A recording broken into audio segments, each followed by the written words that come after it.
This is it, man. A few more seconds to showtime. Two different levels, I cannot relate. The more I read, the more I learned, the more I understood this was not a tool. This was a revolution. Gotta let people know Bitcoin is money. It's not a commodity. It's not digital capital. It's not a digital gold. It's money. We gotta use it that way. Family close, put in work and secure the bag and then take it back to my foes.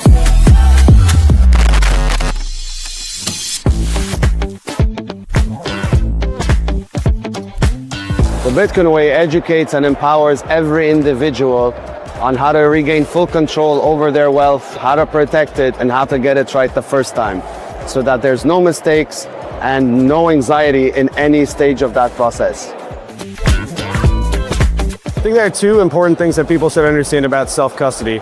First of all is that it is critical. You only hold your wealth if you take 100% self-custody. In anything else, you're taking on counterparty risk. You're exposing yourself to government intervention, regulations, failed businesses, and so forth. But the second and another very fundamentally important thing about self-custody is that anybody can do it.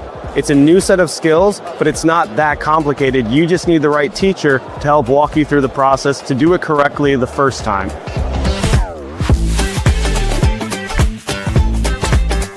For once, we have an asset that you can truly own yourself, and it's critical to take ownership over this asset to maintain its power and to ensure that you are in charge of your money and your money doesn't get eaten up by inflation or any other thing that's happening around the world. Self-custody is so important because the whole idea around Bitcoin is to move away from counterparty risk, to move away from centralization. And if you're storing your Bitcoin with counterparties, you're just delaying the real adoption of Bitcoin, where we separate money and state and have a better world. So if you really want to be a part of the change, your Bitcoin should be truly yours. It shouldn't be shared with anyone, and it should be used. You shouldn't be afraid to use your Bitcoin. The Bitcoin only will become what it is supposed to become if you really use it and know how to use it, more importantly, not just to store it.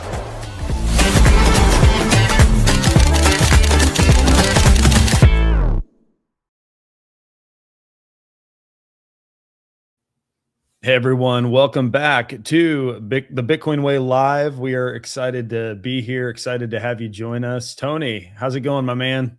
Fantastic, Michael. How are you, man? Very happy to be here with you. I'm good. So, hey, nothing is interesting in my life at the moment. So I would be curious if you would maybe want to kick us off. Tell us a little bit about what you're up to. You've been in Panama for maybe a couple of weeks now. I don't even know. And come on, man. How can you say nothing's exciting? Every Bitcoiner's life is one of the most exciting. Because it's a roller coaster. Hey, no complaints. No complaints. Just saying, I'm not hanging out in Panama with 50 other Bitcoiners that I'm getting into a Plan B residency. Well, some of us hang out in Panama. Some of us have babies. It's like It depends where your priorities lie, man. But it's all good.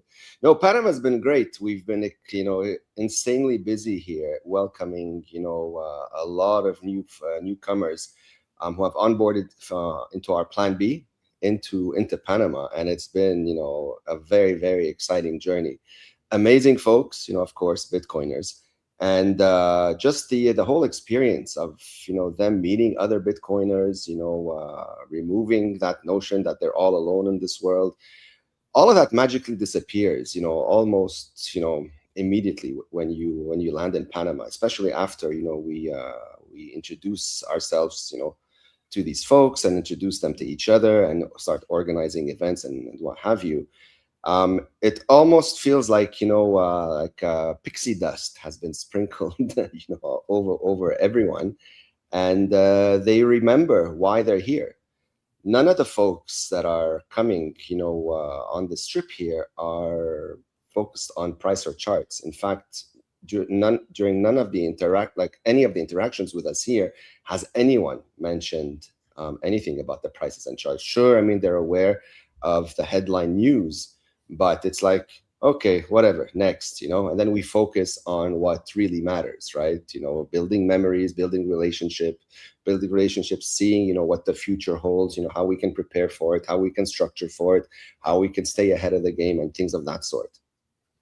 That's awesome. It's so cool. I've been obviously in constant communication with you, but other guys on the team, and we've got this webinar coming up with Adam Hudson tomorrow. So he joined Banter yesterday, Bitcoin Banter.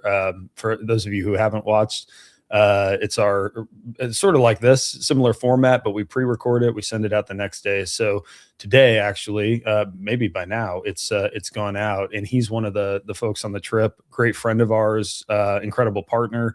And we've got a webinar actually with him, and he was talking a little bit about on Bitcoin Banter, sort of his, what he's been doing in Panama, and he's going to talk a lot about that on this live stream that we're going to do with him. So I would encourage everyone, go check out that webinar. You can register if you scan the QR code here. But just the stories that you guys come back with it's always so cool hearing, the families, the individuals, what exactly they're doing the plan B for. So like in Adam's case, he's escaping Australia is effectively what it comes down to. It's not even that he sees the writing on the wall. Like, the tyranny is here. It's on display for the world to see. We've talked a lot about it the last week, not just in Australia, but in many jurisdictions that historically I think people tend to assume you'll have certain levels of freedom, even if the state is annoying or they steal a little bit, extort too much of your money in taxes, and it's just becoming untenable for a lot of people. And to hear the stories coming out of Panama, the hope is always so exciting. Like, there are people making meaningful changes in their life today, and it's you don't need to be a multimillionaire to do it. The way that's a lot of these I don't know, like direct investments in the country. In order to pay for your passport sort of programs tend to operate. So that's awesome to hear. Tony, we've got a couple of people here in the chat already. So we've got someone in Italy. I think one of the coolest things about our work, man, is just the number of people we get to talk to and reach around the world. I imagine we probably have some folks in Panama right now. Someone else says that it's really weird listening to us this way because they usually listen to us on 1.5 speed. I can relate to that. Everything slows down when you're listening to a live stream. And some words of encouragement here. Keep up the great work, guys. Tony is my favorite Bitcoin advocate so far. Thank you so much, man. I appreciate the supportive words. So cool. And if all goes according to plan too, let me just throw this in there. I would encourage everyone, keep an eye out on our YouTube channel, on the podcast, because hopefully I've got a time scheduled with the mayor of Panama City actually on Monday.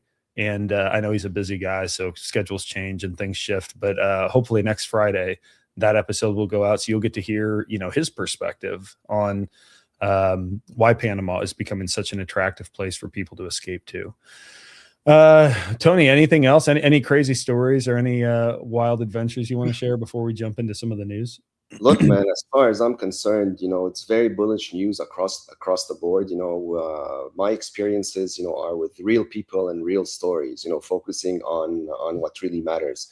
We're not focusing on the noise. We're not distracted by it. We're not letting it, ruin our moods, our days, and what have you. We are really looking towards the future and, planning accordingly. And believe me, there's a lot to look forward to. The signal is all over the place. Sure, it's being muted, by some very strong pushes by, bad actors, so to speak. But, as long as there's enough of us out there, keeping people, fine-tuned on what really matters, we continue to win, as we've been doing for the last 17 years. In fact, I think now the risk factor is way less than it was, in previous years, and the bullishness factor, to me at least, is exponentially higher than it's ever been. So based on that, man, like if you were to ask me if I'm ever in a bad mood, as long as I'm healthy, man, the answer will never be yes. I love it, man. All righty, let's jump in here. So we've got this story we talked about, and actually we talked about it, the Jane Street story. They were sort of behind or it appears there's a lawsuit now pending that they were behind the Terraform Labs collapse and were front running trades and basically caused a lot of turmoil. So if if we rewind to 2022, there was the collapse of like everything.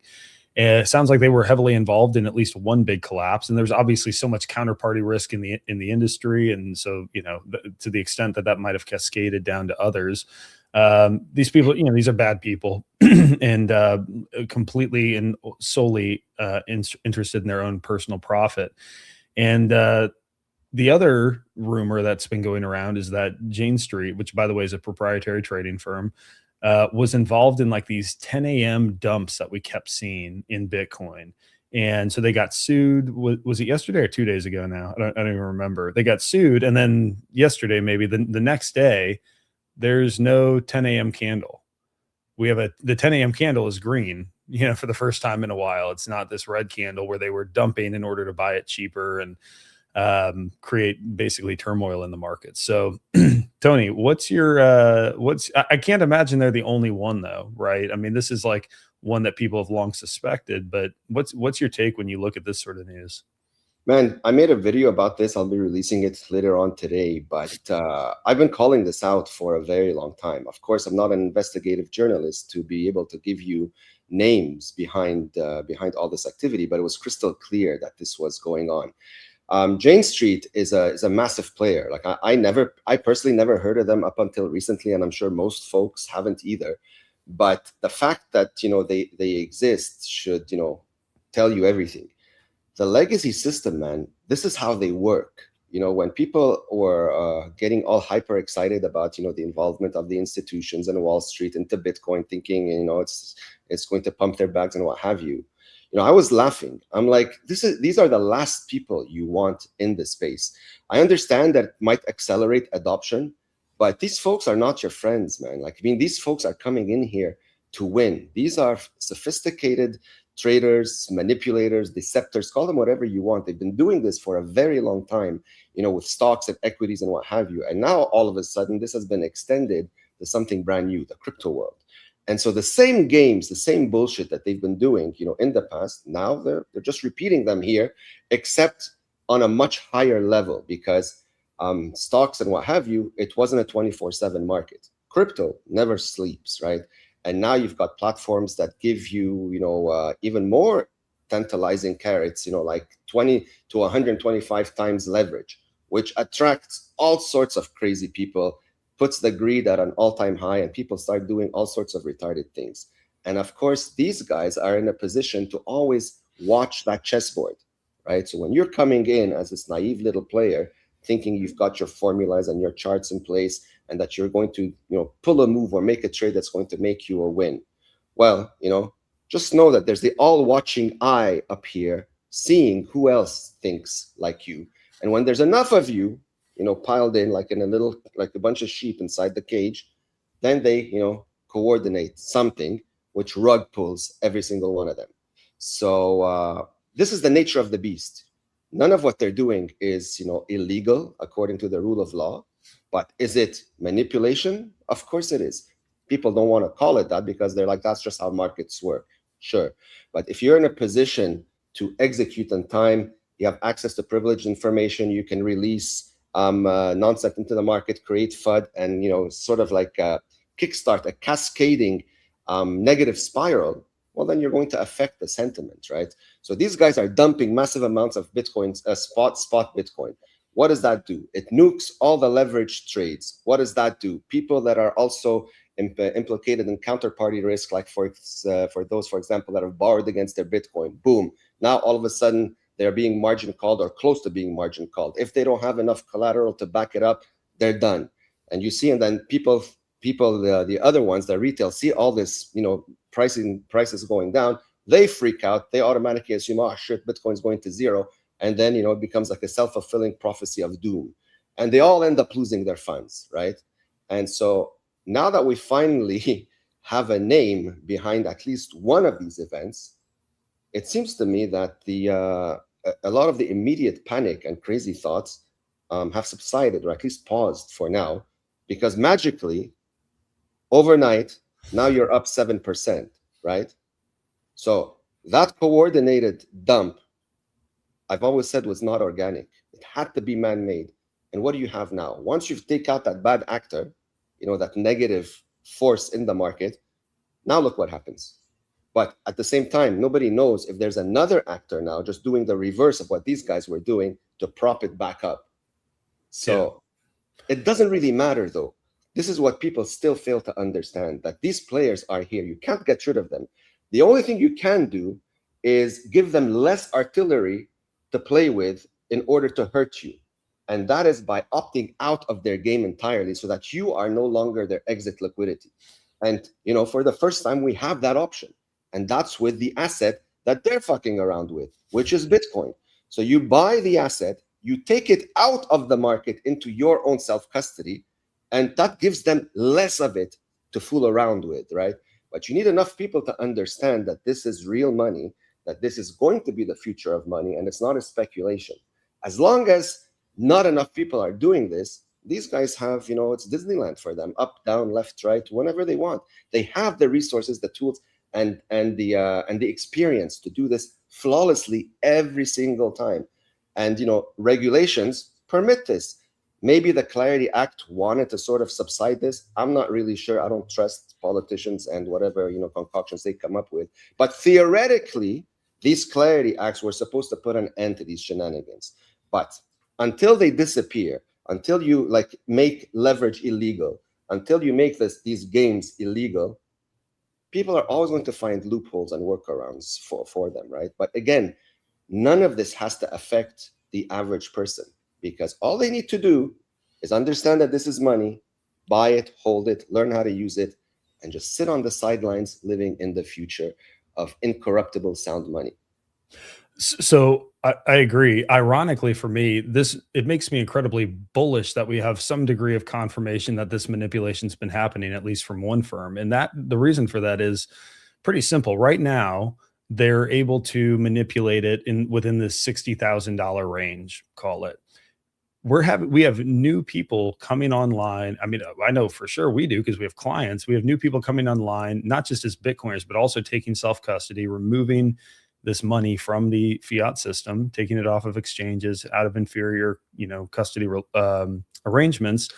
And eventually the sort of this floor that they've set that they're able to manipulate at, I think is going to go up. It's going to be, they can only play around with it in the 70,000s, then the 80, and then someday in the 300,000s. And then at some point you achieve escape velocity as, quote unquote, an asset class that Bitcoin is, to where, I mean, BlackRock is like the only player big enough, or Fidelity, they're the only players big enough to manipulate it. And then someday it's the global reserve currency, and anything that any one player tries to do, which, by the way, once it's the global reserve currency, no one's going to be screwing around with it. I think the way, like, they're going to actually have a vested interest in it, in a way that today their vested interest is fiat gains. Someday, when fiat gains aren't the aim of really anyone in particular, they're going to have a vested interest in the value continuing to appreciate. And we're going to have a much more productive world, I think, at that point. So I'm bullish looking at the manipulation. Obviously, I'm younger. I've got a longer runway than some people. If I were 70, looking at the volatility, it would be harder to stomach. But that's to some degree what you've signed up for when when you're adopting the money of the future, and one that most people still today don't understand. You've got to recognize your conviction it may be difficult to stomach, and maybe you can't allocate the way that you would like to Bitcoin when you're 70 and retired and need cash flow or something. But it doesn't change the fundamentals of Bitcoin. Like, Bitcoin is going to continue its march toward becoming the global reserve currency, regardless of what Jane Street or anyone else want. Tony, we've got a few comments here. So Elaine Lowell said, Tony, the best. And then she also followed up and said, I like the other hosts too. Such a good show. Thanks, Elaine. Happy to have you here with us. Thank you for joining. Thank you. And then our friend Matthew Kappa, good day, gentlemen. Good to have you all here. Hey, for everyone who's listening, tuned in, first of all, we really appreciate you being here. We're like a week into these live streams, and so your support is much appreciated. Leave us a comment in the chat. Ask us questions. We would love for you to, throw any and all questions our way, and we'll do our best to answer them and get to them in the midst of everything else we're talking about. Tony, We have we talked about this as well on Bitcoin Banter. I'd encourage everyone to go check that out when it goes live today on YouTube. So there's this Trump family cleanup going on. Eric Trump is deleting his crypto-related posts. So World Liberty Fi is obviously their crypto project, and I mean, I can't even. I stopped keeping track of what all they were doing and what they'd invested in, and it was a lot of shitcoinery.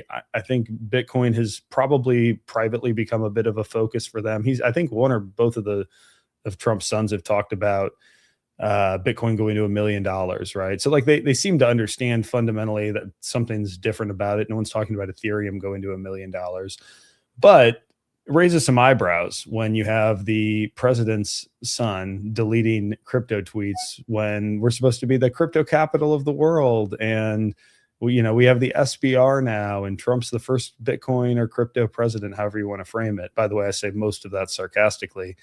What's the signal here to you? What do you see when you look at this news? Man, the most creative Hollywood actor couldn't write a movie this good, right? Like, I mean, now that we're witnessing it all in real time. But what do you want me to tell you, man? I mean, this is history in the making. And the thing is, like, if you understand the game, the execution plan becomes crystal clear. And as long as you stick to it, you're rarely wrong.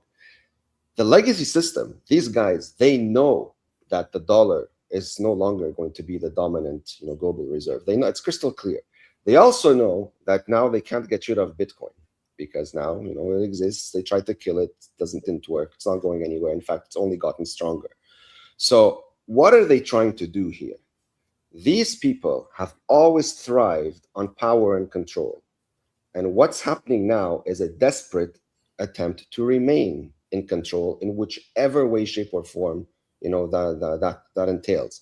There's a play on stable coins. This is how they're going to extend the dollar dominance to the whole world by sending them into these stable coins, so that people that have very bad local currencies, well, they're going to gobble this up because it's like the next best thing, and it's the quickest thing that they can reach in order to pay for their everyday goods, unknowing that these stable coins are in fact the central bank digital currencies in disguise that simply have not been switched on, or weaponized yet. So initially, that's what I think they're going to do. Like, intelligently speaking, it would say, let them all use it, get them all addicted on this new drug, and then when enough of them are, on it, then flick it on, right?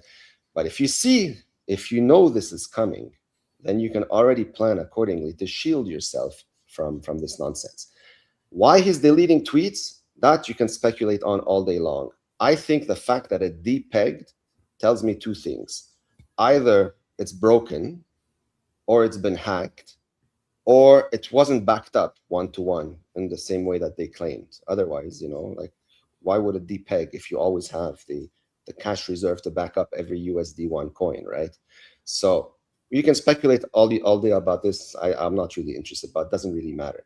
At the end of the day, these guys know that they need Bitcoin, right? And if you want to follow like a good theory that I've been listening to lately, is that I think they're propping up the volatility. And so they're trying to shake out as many players from the market, from Bitcoin, so that the majority of its custody is with them.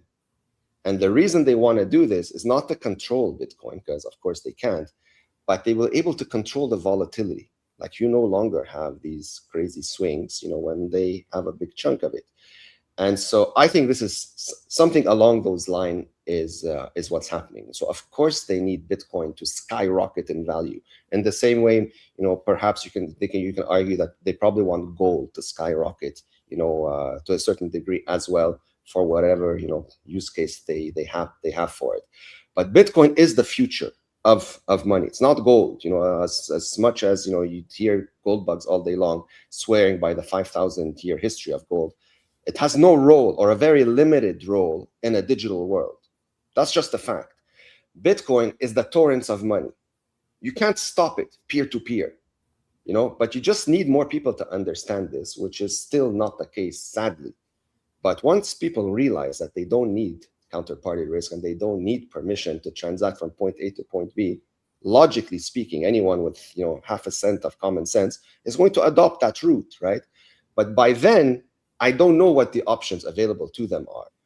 We still need to wait for the maturity of the banking system. Now you have more permissions for them to hold and custody Bitcoin to offer services, because the majority of normies, this is what they're going to use. Brain dead thinking, okay, don't use the blue card now, use the green card, unknowing that it's powered by Bitcoin in the background, right? Like, this is what a lot of normie brains are going to be like, and that's fine. But the rails itself is no longer legacy. It's built on new Bitcoin rails, but they are still dependent on the same players. So if these players one day decide, oh, I don't like your face, Michael, off, too bad, right? Whereas the other half of the world who see this coming and who have adopted Bitcoin in full self-custody are immune to this. And at some point, that two-tier world that I keep talking about is going to become very, very clear, right? Like, you can't miss it. These people have restrictions, and these people are having the time of their life. And so people who are stuck are going to want to jump over to the other side. But by then, either there's no ticket to go across, or that ticket is going to be ridiculously expensive. And so how that plays out at that point in time is anybody's guess. Usually, historically, it turns violent if the situation on the bad side gets really, really bad. Because as I mentioned to you yesterday during the banter, people's life situations are being reduced into a tiny little box. Every once in a while, there's something removed or a restriction added.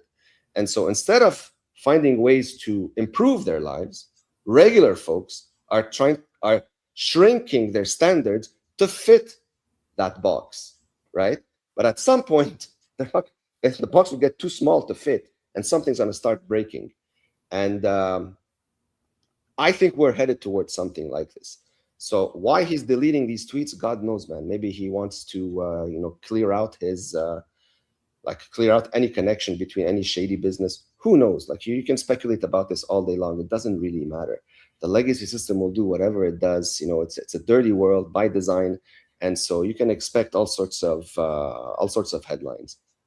I completely agree. I have to show this comment. Matthew J.21 said, "It's all right if Tony doesn't like your face, Michael. Your mom still does." Thank you for the words of encouragement. So there were two stories that came up that I recalled because of some things you mentioned. So the first is this JP Morgan story. So you talked about permission, closing bank accounts. So JP Morgan actually admitted that they closed Trump's accounts. This was obviously after the Capitol attacks, or if you want to call them attacks. I'm not going to get into that.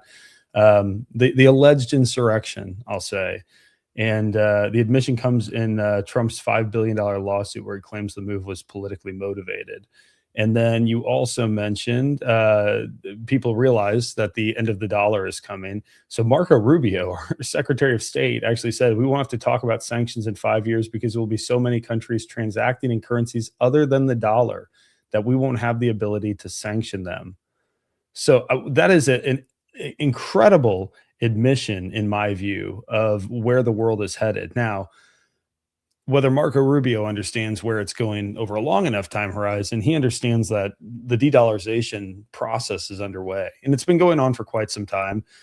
There were rumors that Russia is going to come back on SWIFT and start operating in the dollar system again, and that could be part of like a negotiation with Trump or Western countries, but hard to say. I think either way, we see more and more of these sort of indicators that people either completely understand what's going on and they're trying to kind of they speak cautiously about it.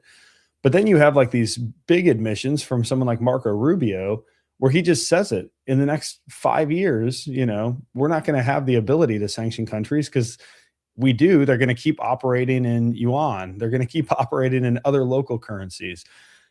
Gold's been going through the roof this last year. Why is that? Well, probably because central banks are starting to hoard gold. Well, except the US. We could talk about Fort Knox here as well.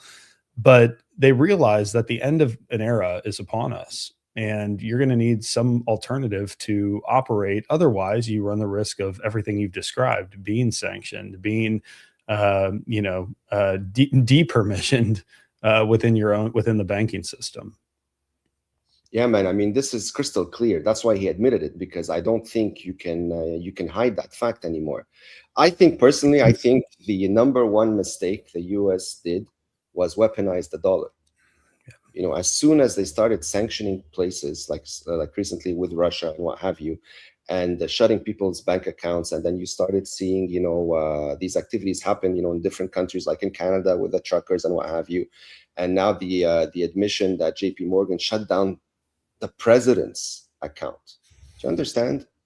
So if that doesn't like slap you into waking up and understanding that you have no money, you have access to a fake digit on a screen, and as long as the people who created these fake digits approve of you, or are okay with you, you can transact with them. But it's not money, and it's not yours. And so once people get screwed like big time enough by something like this, you're going to incentivize them to no end to find a solution where that will never ever happen to them again. And again, Bitcoin in 2008 was created specifically for this. It may have started off as an intelligence project. Maybe, there's many theories about that. And to a certain point, I mean, they're plausible. But somewhere along the line, someone or a group of people grew a conscience, saw what the initial objective was, and said, we want no part of this. And they released the code into the wild. And from that moment on, everything changed. Bitcoin is no longer, even if it was created by intelligence, it doesn't really matter, because the code now is fully transparent, and there's like a billion eyes watching it 24/7 for any funny business, which of course doesn't exist. So now that there are options where people will no longer be subjected to violence, to threats, to sanctions, to taxes, to overreach, to all of that bullshit that is, part of the legacy system, a legacy world ecosystem, why wouldn't they use it, right? And so prior to Bitcoin, you had different options, but usually, you needed something like war to decide on what to settle on, precious metals and what have you in the past, maybe. I don't think this is ever going to work ever again now that, digital gold with a finite supply, a trustless, permissionless, and all the features that Bitcoin brings to the table. Now that this exists, everything in the past becomes like a fax machine. Like, it's there, all right, cool. Maybe some utility value, maybe someone has a use case for it once in a blue moon. But this is not the way you're going to structure a world that is going to have a phenomenal AI integration built into it, right? And so fiat is dead, man. It's just, the sooner people understand this, the sooner they are in positions to prepare for the future that we're all headed towards. Whether people want to accept it or not, it doesn't really matter. The internet came about, they criticized it, it still happened. Same thing with Bitcoin. Same thing with electricity. Same thing with planes, right? When they first were spoken about, people thought, oh my gosh, it's the devil's creation. People are going to die, whatever, right? Where are we today? Bitcoin is the same thing. I call it the ninth revolution of the world, because it's going to probably eclipse all of them, the ninth wonder of the world. I think it's going to eclipse everything, because it is the one elixir of life that 8.3 people absolutely need. It's not optional in anyone's life. Money, right? Without it, you can't do anything. So it's not like maybe I can use it, maybe I'll think about it. If you don't use it, you're out. So that's what I think. I think you're spot on. The obvious kicker to this all, and you spoke about this very eloquently in Prague, is that it needs to be in self-custody, because you don't have that optionality if your Bitcoin, which I would say is not real Bitcoin, is permissioned. So if anyone's listening, you need help with that, scan this QR code, schedule a call with our team. It's free, 30 minutes. We'll talk you through our philosophy on self-custody, the process that we guide you through. But we're a training and consulting company. We don't KYC you. We don't ask you to share a key. You don't have to show yourself or use your real name, but we'll guide you through this process step by step, get you very comfortable. It's not, as Tony always says, it's 7 or 8 new steps. It's not that hard. You just can't get it wrong. You can't compromise. You can't take shortcuts. And, I know there are lots of great resources out there, but sometimes just having someone who's sat around all day long, every day for a few years, training clients on this is better than trying to sift through it on your own. So would encourage everyone to go schedule a call. Like I always say, I was a client before I started working with the team, and can't say enough incredible things about both the team and the process and the peace of mind that I think you get. Because Tony, when you look at these sorts of all the news going on in the world, right? Like the Netherlands had their unrealized capital gains tax. It looks fortunately like they might be pulling back from that because they got so much backlash. Gee, I wonder why. When you look at everything happening in Australia, you're being arrested for social media posts in the UK. In Canada, you go for a walk in the forest and you could be fined like $20,000 or something. I mean, just clown world on full display for all to see. You have peace of mind only when you hold this yourself, because when the day that any of that madness comes knocking on your front door, if you've got permissioned Bitcoin, you realize very quickly you don't have Bitcoin at all. So would encourage everyone to take that step. And it's we don't have any sponsors on this show, but we like to make sure people understand why it is that we do this and why we think it's so important. Let me see if we got any comments here. Another good one from Elaine. Bitcoin is the miracle discovery that will save us from the disaster being planned by those who want to rule over us. Yes, absolutely. If you don't control your money, you don't own your life. It's very simple. Somebody else decides what you can and cannot do. And that's definitely not a position you ever want to put yourself in. Yeah.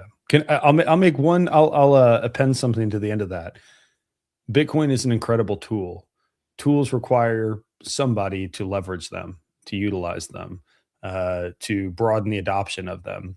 And so I think while Bitcoin is the tool in our toolbox, we need to make sure that we are spending it when we can, educating and informing friends, colleagues, family members, the local coffee shop that you go to on why Bitcoin matters, and ask them if you can pay in Bitcoin. Because the moment you pay in Bitcoin, first of all, it's very easy to replace it. You can get an app on your phone to a great Bitcoin only exchange that shows proof of reserves. You can replace the Bitcoin that you just spent. And now a new Bitcoiner is born. Now they're in the very, very earliest part of their journey, but they're much more inclined to start asking questions. You can recommend a book, that maybe they wouldn't read otherwise, but now they've got some stake in the game. And if you pay for your coffee, 52 times once a week over the course of a year, now they have not a lot of Bitcoin, but a meaningful amount of Bitcoin that they want to make sure they understand it. And if they want to go sell it, do they really understand what it is that they're selling, and is it really worth it? So I think those sorts of things are incredible ways for people to involve themselves in the mission that, we at the Bitcoin Way have been on for quite some time. Let's see. Another thing I'll point out here is one of the best ways to orange pill people, in my experience, is to just show them a contrast between what they can do and what a Bitcoiner can do. And you can usually start with the simplest, example of a walk into a bank in order to transfer money from you to someone. Watch the experience at your local bank and the headaches that come with it, the 17 questions, the forms that you have to fill, the maybe we'll let you do it, maybe we'll get back to you in 3-4 days, maybe, versus you get on your wallet, you enter a Bitcoin address or you scan it, and you send in 10 seconds for 17 cents. Mm-hmm. Once people see these contrasts, very few people, complain that Bitcoin somehow is not working, right? But as long as you're not experiencing the benefits and you're just reading about it or hearing it from someone online and what have you, some people may be hesitant, or it might sound too good to be true. But I can assure you, at least from everyone that we've onboarded here into Panama, considering how easily you can use Bitcoin here, it's mind-blowing. Even to Bitcoiners who were Bitcoiners in theory, now they're Bitcoiners in real life. Like, they're seeing it with their own hands, they're doing it themselves, and they're like, what the fuck? You know, like, this is the moment I'm talking about. Once you experience it, there's no going back, because you'd have to be insane to want to go back to hell when you've just stepped out of a cage into something so incredibly powering that it literally flips the tables, right? Prior to Bitcoin, you were at the mercy of that bank. In self-custody, the bank needs to beg for your business. And if they suit what you're looking for, maybe you'll give it to them. So you use them when you need them, if you need them. You're no longer dependent on them. And if you don't like that bloody bank, there's like a billion others that'll beg for your business if you want to use a bank for whatever purpose. But as time progresses and the tools and the ecosystem on Bitcoin continues to flourish, banks will become relics like dinosaurs. The reason they are rushing into custodying Bitcoin right now is because they need it to remain relevant. Otherwise, they're going to disappear like much sooner than they can possibly imagine. So by offering services somehow with Bitcoin, they maybe extend their timeline to these clueless people that don't know any better. But even these clueless people at some point will also learn, right? Might be might be in our lifetime, but then again, we don't have to wait for it. We are already living in that future, and anyone listening to this today can do the same. So extremely exciting time. The fact that we're so early is definitely, you know, a mega opportunity. It's nothing to be fearful of, at least not to me. And use it to your advantage, you know, like, but act. Don't just sit there on the sidelines pondering whether, you know, this is still too good to be true. It's had 17 years of proof of work. It's not going anywhere. Yeah, well said. So Third Gear Poll had a comment: measuring Bitcoin against the dollar gives the non-Bitcoiners thinking it's only a get-rich-quick scheme. They fail to understand the sovereignty aspect of it. And I would even argue, maybe more insidious, is it's not just that it's a get-rich-quick scheme, but it's an investment. That, like, at the end of the day, what you're really trying to do is wait for it to appreciate in value, sell it off, and earn fiat. Now, that said, the biggest challenge when it comes to most non-Bitcoiners, there are some people who are primed to become Bitcoiners. Like, you could just push them and they're gonna fall right down the rabbit hole. Most people, like, if you just try to describe and you know, help them to imagine a life of self-sovereignty, it doesn't even click. Like, they don't realize that the walls are closing in. And so while I tend to start with Bitcoin when I'm orange pilling people, you know, what it is, you know, inflation is going to eat you up. Here's why Bitcoin, these attributes. I really try to orient people as well toward the fact that you don't have the freedoms that you might think that you have. And looking at, like, Western examples, like, you know, the Netherlands thing fell through for now, but it's coming back. Some version of that is coming back. In Canada, during the Canadian truckers protest, right, they were freezing people's bank accounts. Like, that is nobody until then thought of Canada as anything but a relatively free Western nation, right? And the government just unilaterally decided, we're shutting down your account because we don't like what you're protesting. We don't care if it's peaceful. We just care that it's unpopular with the elites and the powers that be. If you can point people to those examples, I think it can be enough to say, look, you don't have to be a crazy toxic maxi like me tomorrow, but in light of what's going on in the world, don't you think it makes sense to have some? Because the day that this wave of tyranny hits the United States on the level it's hit other nations is the day that Bitcoin, the purchasing power, just goes to the moon, because suddenly there's an incredible demand to get your hands on the one thing that can't be censored. So the thing is, you can tell people this all day long, and some of them might listen and understand it, but the majority need to taste it themselves for them to believe it, right? Like, I had a conversation with someone here like 3-4 weeks ago, and they asked me, you know, about you know, how I survived, you know, and like how it is to experience not being able to do anything. And I'm like, I thought about it for a second, and I was like, well, if I'm going to explain the theory, he might understand it, you know, in the moment, but then as soon as he walks away, he's going to forget about it. So I proposed to him. I'm like, you know what? Give me your wallet, the one that has all your cards, your bank cards. And he was looking at me like I was nuts. I'm like, I'm not going to use them, but I'm going to hold on to your wallet. Let's say 48 hours. Is that good enough for you? You should have seen the color of his face. Just from that proposal, it turned white. He's like, why would I do that? I'm like, because you want to understand what I'm trying to explain to you, why Bitcoin matters. He goes, but I've always been able to use my bank account. I'm like, really? So have I. I was retired way before you. And I woke up one day with nothing. So if you want to taste what it's like, so you understand that the investment in Bitcoin is not number go up or some stupid yield, but it's your ability to transact freely whenever you want, anytime, anywhere, give me your wallet for 48 hours. I won't spend the thing of it, but I won't give it to you for 48 hours so that you can't do anything. And then I want to see what you're going to figure out when you're put in these shoes. Yes, that's a good illustration. I mean, it's a great illustration. You understand? So he refused, of course, because he was too petrified at the mere thought, of not having access to his bank account for more than half an hour. And I'm like, well, this is going to come to you at some point. I don't know where you live, but it doesn't really matter. Some countries, they're going to experience it like now.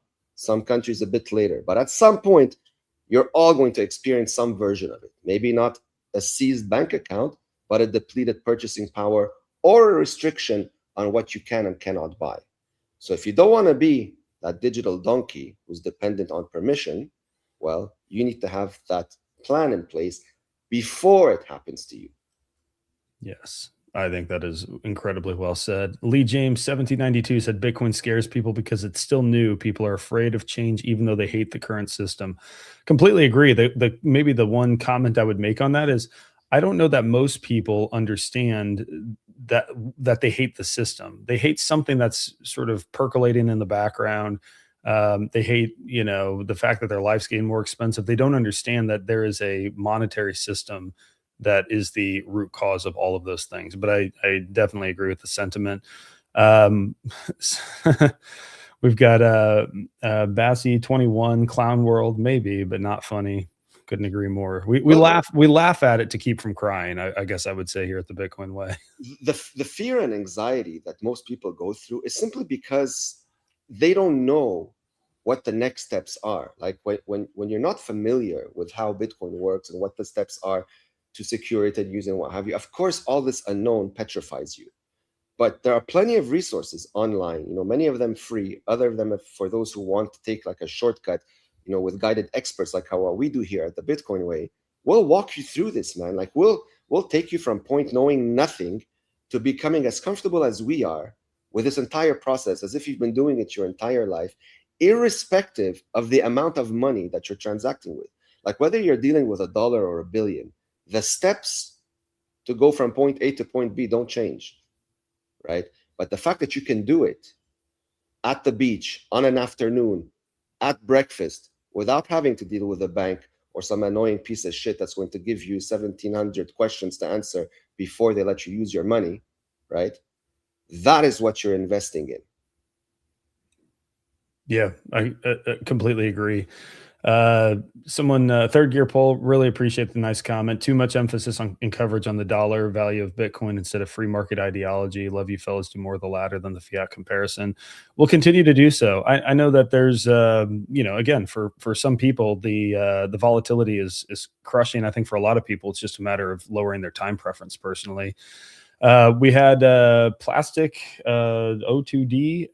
Andres Antonopoulos is one of the best resources. I'll be honest with you.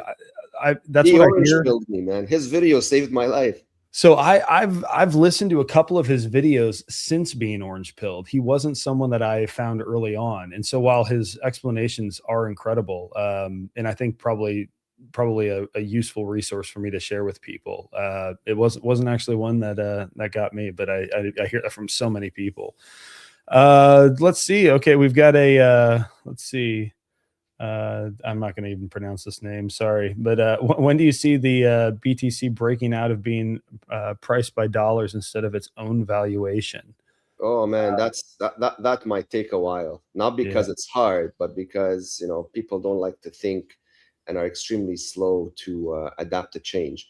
We do it internally. It took us a little while, like a few weeks, but we got the hang of it. And once you do, the accounting is much easier, right? But why we didn't go with this publicly is because it's too much of a hassle to explain it to every person that comes our way, each and every time. So that's going to take time. But I mean, the medium of exchange aspect, the store of value, this is, it's a much easier step one. Yeah.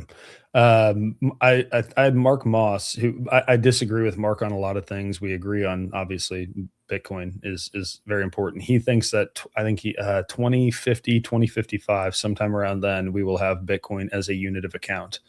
So I don't know. Possible. He's not very bullish on IQ levels either. So I mean, I think I think that I think I could see that being a reasonable time frame.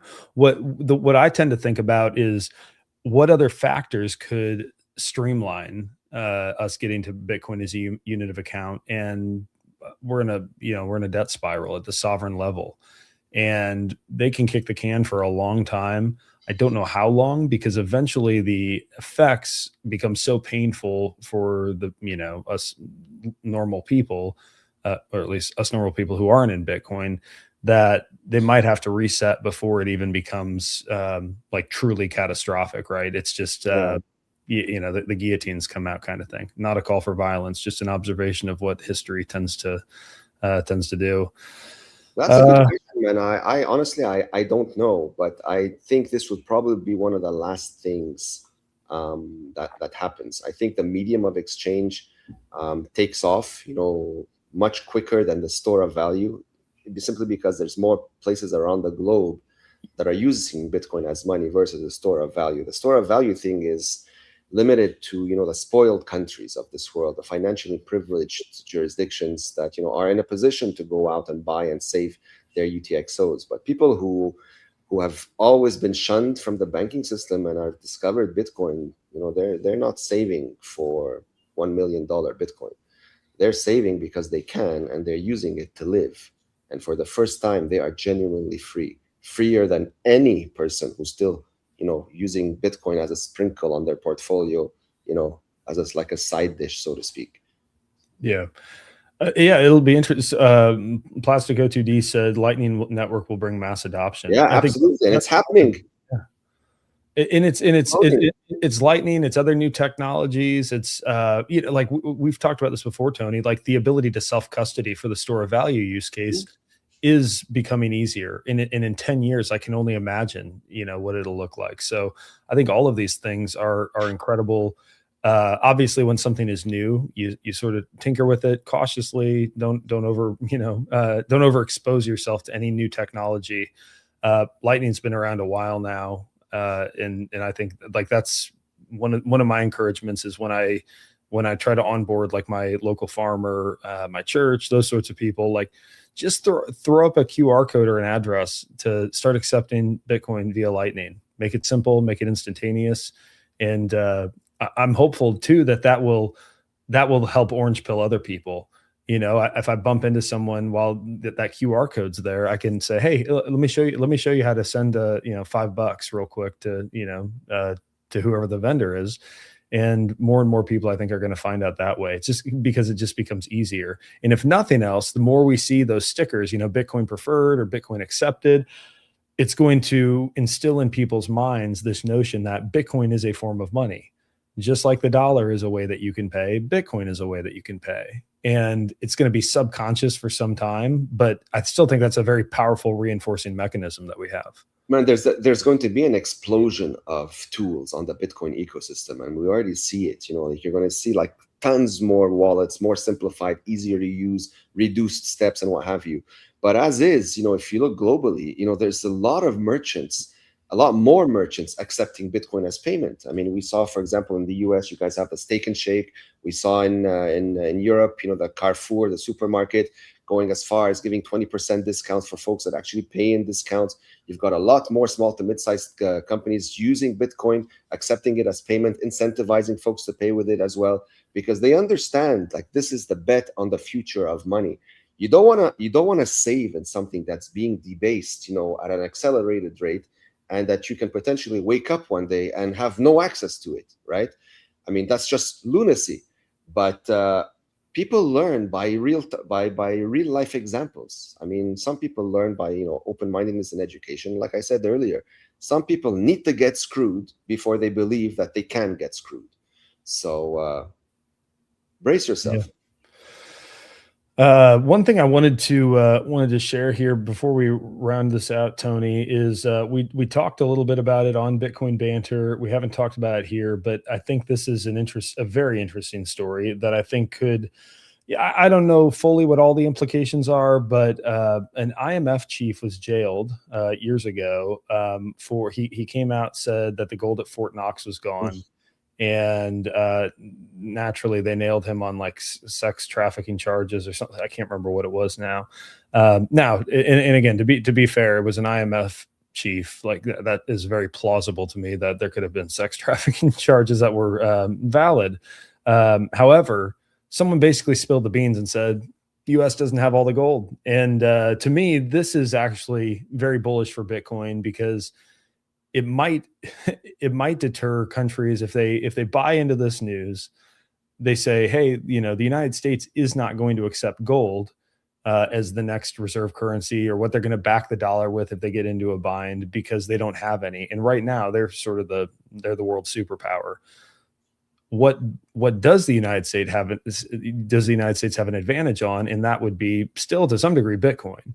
And they certainly could have a very big advantage on Bitcoin, you know, with some of the incentives for, like, I talked to, what's his name? Harry Sudek. He's big in the mining space. And he was saying that just during the Trump administration, the ability to mine and to partner with energy companies the way that they do, all of these things have gotten so much easier. And so there is an advantage to the United States if they continue to allow that industry to flourish, and could profit the government, which I don't cheer on, but it could profit the government to a large degree as well. Tony, we sort of speculated months and months ago, a year ago, when Elon Musk was talking about a Fort Knox audit, that not all the gold's there, and it looks like that's maybe the case. Would love to hear your opinion on this before we. It's very possible, man. I mean, when's the last audit? When did it take place? Like a million years ago, right? And like no, they were supposed to be one a couple of years ago, and that story, you know, died very, very quickly. If they're putting people in jail over it, well, you know, your conspiratorial head will automatically tell you that it has to be true. Otherwise, why would the punishment be so extreme? Gold is not the way forward. You know, I hate to break it to people, and some people might, you know, violently disagree here, but it's not scarce. It's definitely not portable. It's easily faked, and transport, like making payments from point A to point B in physical gold, the only, like, and after you verify that it's actually real by melting it and then putting it back together, like this whole headache. It's just not going to happen, man, in a digital world. So people who like gold, you know, congratulations. It's having its moment right now. After 5,000 years, finally, you get a party.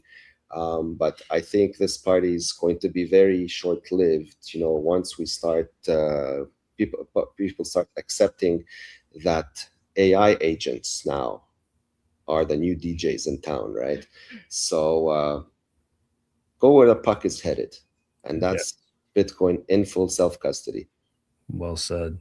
Okay, a couple more comments before we wrap up here. Chive and Garlic, chasing pure number go up was the Achilles heel of this so-called cycle. Peaceful revolutionary vibes for the win. And as a follow-up, Nutarono said 100%, but the Bitcoin way stayed consistent all the time. They never spoke about price. We rarely do. It's not really something we focus a lot on. I think the real revolution is self-sovereignty, self-custody, and the price. Absolutely. And I don't even like to call it the Bitcoin price. I call it the Bitcoin denominated, or the fiat denominated exchange rate of Bitcoin. It's the most worthless metric that keeps people distracted from what really matters. Right? Your purchasing power will increase over time. Your number is gonna go up no matter what. Yes, just because by design the fiat money is going to zero. So if you want a big number go up right now, just buy Lebanese pounds. You become a billionaire in 30 seconds. Or if you don't like the Lebanese pound, go buy the Venezuelan bolivar or the Iranian rial, or find some other shitcoin that has a large number on its exchange rate, and just put a few $100 in that. We talked about this. Didn't we talk about this on Banter in Iran? It's like if you were to buy, I think it's like $750 worth of Iranian rial, you'd be a billionaire in Iran. A billionaire. So and you can flex all day long. Dude, I'm tempted. If I could figure that out, I might drop $750 just to start telling people I'm a billionaire. That'd be kind of fun, because I don't think I'm getting to a billion sats anytime soon. So and I want to be a billionaire. That you bought half a Kit Kat with it.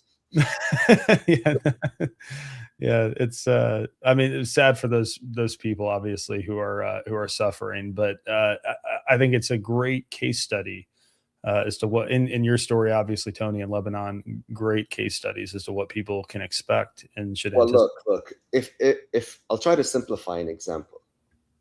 If you understand that Bitcoin is money and that it's a savings technology, and you go out of your way to provide value into the world to accumulate more of it over time, you're going to at some point, you're going to have enough savings that'll let you live in a way where you don't need to complain about high prices anymore, right? Even if you're not staring at the charts anymore, no matter what the macro environment is like, it doesn't affect your everyday life. Sure, you're not buying Lamborghinis or Ferraris. Nobody's advertising for that. But you're no longer stressed to pay your rent. You're no longer, having a stroke when you walk into the supermarket. Over time, your purchasing power is going to go up. Even though we may have these temporary, extreme scenarios that we just saw in the last few weeks.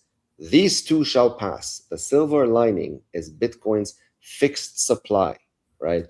And again, as more people understand this and take the Bitcoin off the table from those assholes who are in a position to manipulate it, those games, they end sooner. But that requires education and awareness and actually doing the work, right? I think we're going to get there. And again, we don't need that many people to do that work for Bitcoin to really skyrocket. But nobody has a crystal ball. This is why I don't look at the price. If Bitcoin saved my life, many people have not walked in my shoes, and I pray to God they never do.